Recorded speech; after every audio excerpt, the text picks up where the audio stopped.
പത്തനംതിട്ടയിൽ +1 വിദ്യാർത്ഥിനിയെ പീഡിപ്പിച്ചെന്ന് പരാതി. 18 പേർ പ്രതികളെന്ന സൂചന. ചൈൽഡ് വെൽഫെയർ കമ്മിറ്റി നൽകിയ വിവരത്തിന്റെ അടിസ്ഥാനത്തിൽ പോലീസ് സംഭവത്തിൽ കേസെടുത്തിട്ടുണ്ട്. പെൺകുട്ടിയുടെ നഗ്ന ദൃശ്യങ്ങൾ സാമൂഹിക മാധ്യമങ്ങൾ വഴി പ്രചരിപ്പിച്ചതായും കണ്ടെത്തി.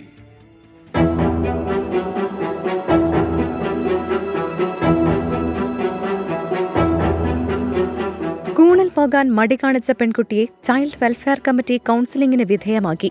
ഇതോടെയാണ് ഞെട്ടിക്കുന്ന വിവരം പുറത്തായത്. 2022 ജൂണിലാണ് സംഭവങ്ങളുടെ തുടക്കമെന്ന് പെൺകുട്ടി മൊഴി നൽകി. ഇൻസ്റ്റഗ്രാം വഴി പരിചയപ്പെട്ട ആളുമായി 16-കാരി ആദ്യം സൗഹൃദത്തിലായി. പെൺകുട്ടിയുടെ നഗ്ന ദൃശ്യങ്ങൾ പകർത്തി ഈ യുവാവ് സുഹൃത്തുക്കൾക്ക് കൈമാറി. തുടർന്ന് സുഹൃത്തുക്കളും പെൺകുട്ടിയെ പീഡിപ്പിച്ചുവെന്നാണ് ലഭിച്ച വിവരം. വീട്ടിലും മറ്റ് പലയിടങ്ങളിലും കൂട്ടിക്കൊണ്ടുപോയി ചൂഷണം ചെയ്തതായി പരാതിയുണ്ട്. കൌൺസിലിംഗ് വഴി ലഭിച്ച പ്രതികളുടെ പേരുവിവരങ്ങൾ CWSC അധികൃതർ അതേപടി പോലീസിന് കൈമാറി. പ്രതികളിൽ പ്രായപൂർത്തിയാകാത്ത ഒരാളുമുണ്ട്. ജില്ലാ പോലീസ് മേധാവി നേരിട്ടാണ് അന്വേഷണം നടത്തുന്നത്. ജില്ലയുടെ കിഴക്കൻ മേഖലയിലെ ഒരു സ്കൂളിൽ +1 വിദ്യാർത്ഥിയാണ് പെൺകുട്ടി. 24 പത്തനംതിട്ട.